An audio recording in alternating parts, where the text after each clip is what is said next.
I welcome you, DK. Thank you. I didn't know if that was a compliment or just... I'm a poet, so I'm going to begin with lines from a poem written by the Irish poet W.B. Yeats and popularized by our own Chinua Achebe. Things fall apart, and the center cannot hold. Mere anarchy is loosed upon the land. Things fall apart, and the center cannot hold. And I start with those lines because I want to ask, why are things in such danger of falling apart in the country today? The answer is an open secret. Every time you look at our coat of arms, it's right over there, you will see the answer to that question. It's written under our coat of arms. We call it the Nigerian motto, and it says, unity and faith, peace and progress. Unity and faith, peace and progress. Unity and faith, because it is difficult to preach unity if you're not also offering faith. The unity of the country feels like it's under threat today because too many Nigerians have lost and are losing faith in the nation. Why is this happening? The answer is sad, but relatively straightforward.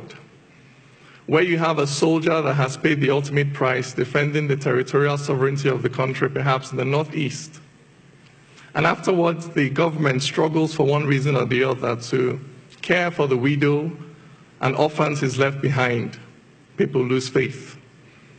If you have a Nigerian that has graduated from university with a 2-1 or a first class, and it's pounding the streets of Lagos and Abuja but cannot find a job because of federal character, quota system, tribalism, nepotism, people lose faith. If you have a mother that takes her child to the hospital and must watch that child die because that government hospital is on strike, or if it's not on strike, it has no drugs, or if it has drugs, she has to pay the full market price for treatment up front before they would consider this child, and she must then watch that child die in the corridor. People lose faith. And when people lose faith in the states, they take solace in the tribe, because the tribe is the natural enemy of the state. When people lose faith in the state, they take refuge in the tribe. And as more and more people take refuge in the tribe, they begin to trouble the peace of the nation, unity and faith, peace and progress. So how do you defend the peace of a nation that is being troubled in these ways? Not by bullets or bombs, but by bringing progress to the people. For it is that progress that restores the faith of the people in the state. For when the Nigerian passport, when the green, white, green becomes a valid ticket to a better life, people will rush to embrace the Nigerian identity. So I am a poet. I'm constrained as an individual. I can only preach one Nigeria with my mouth. But the Nigerian state cannot be seen preaching one Nigeria only with its mouth. No. It must preach one Nigeria with its architects and its builders, with its teachers and its extension workers. It must preach one Nigeria by building roads and bridges and hospitals and railroads. It must preach one Nigeria by bringing a progress that is inclusive to all, to Nigerians. Unity and faith, peace and progress. So that now, in this time of heightened ethno-religious tensions, the need for good governance and economic inclusion has never been higher. Because in the last 20 to 25 years, driven basically by worsening socioeconomic conditions, we have seen violent fronts open up all over the country. We have seen a militancy take root in the South-South, an insurgency take root in the Northeast. If this trend continues, how many more fronts may open in the next 20 to 25 years? At how many fronts can the Nigerian state fight simultaneously? Therefore, the issue of good governance and economic inclusion has become an existential one for our nation.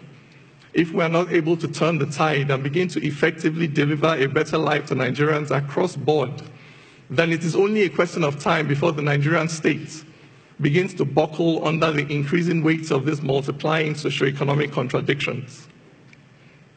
But there is hope. In South Africa, in the aftermath of the collapse of apartheid, people predicted chaos and bloodshed. Those predictions did not come to pass, chiefly because of the decision of one man to stand up for the common good of all South Africans, white or black. We need the same thing to happen here. We need our government to commit to stand up for the common good of all Nigerians, regardless of faith, tribe, political affiliation. We need a government that will commit to investing, for instance, in infrastructure for all, investing in the roads that unite, in the bridges that bind, in the railways that connect, investing in our unity schools as they were meant to be, in the NYSC as it was meant to be, investing in creating heroes out of our sporting champions who daily demonstrate on the field of struggle that victory has nothing to do with faith and ethnicity and everything to do with hard work and tenacity. If we have a government that invests in these things, then there is hope. If we have a government that is committed to investing in providing jobs for our youths, affordable credit for our startup businesses, so that people feel that they have a stake in society, for those who have houses and cars of their own are less likely to go out on the street to burn the houses and cars of others. If we have a government committed to investing in equal economic opportunities for all Nigerians, then there is hope. If we have a government committed to investing in laws that are certain and knowable in advance, in a justice that is blind to the power, the wealth, the political office, the faith, the ethnicity of those who stand before it, so that Nigerians know that action A will attract consequence B, regardless of who you are, then there is hope. If we will commit to invest in a language of inclusion, in alternative interpretations of our own history and social realities, so that Nigerians see that poverty does not discriminate between North and South, that armed robbers do not obey the federal character principle. And when the River Niger bursts its banks, it does not just flood the homes of Muslims and non-indigents, that devastation does not discriminate, and the only way we can tackle it is by pulling together. If we can invest in narratives like this, then there is hope. Because that center, in those lines, things fall apart and the center cannot hold. That center is the commitment of the government to the common good, to the common wealth of this nation. Now, I am not the government, I'm just a poet. So I can only contribute my poems to this struggle for economic inclusion, for social justice and national integration. So I'm going to leave you this morning with a poem titled, The Wall and the Bridge. If a white man turned and called me nigger, my blood would boil in righteous anger, for the evil of discrimination is clearly established when a white man tries to treat me like rubbish.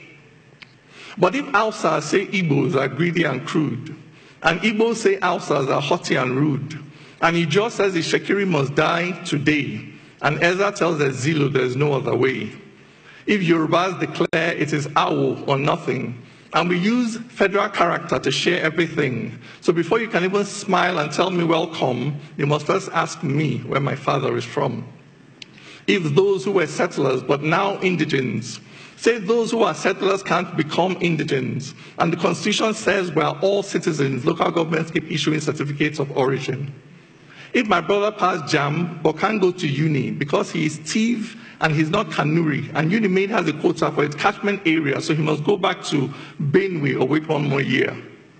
If it's okay to say it's not okay to marry someone just because they are Kalabari and that every tribe should have its own side, are we not then practicing apartheid? If you cannot buy land unless you're a native and cannot find work unless you're a native and cannot feel safe unless you're a native, how can we then say we're not primitive? Yet, you go to London and get their passport, then settle wherever, however you want. You stand there and fight for equality, but come back and start to use ethnicity.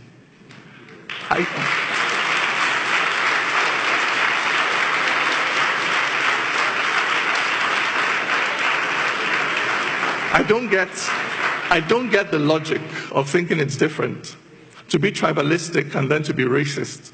If you're happy to judge him just hearing his name, whatever you call it, my friend, is the same. Where there is no courage to cross this divide, where there is no faith to look deep inside, and stop judging accents and surnames and dressing, this fire we're quenching will only keep burning. Which nation can stand dividing its people? How can one build on foundation so brittle? If we cannot see ourselves in each other, this journey ends here, we're going no further. For when God made man, he gave him no facial marks. He did not make Bagi, Okun, or Angas. As sure as a black man is just like a white man, no culture is older than being human. This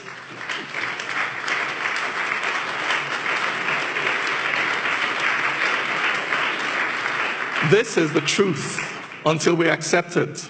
Our nation will stumble on its broken feet.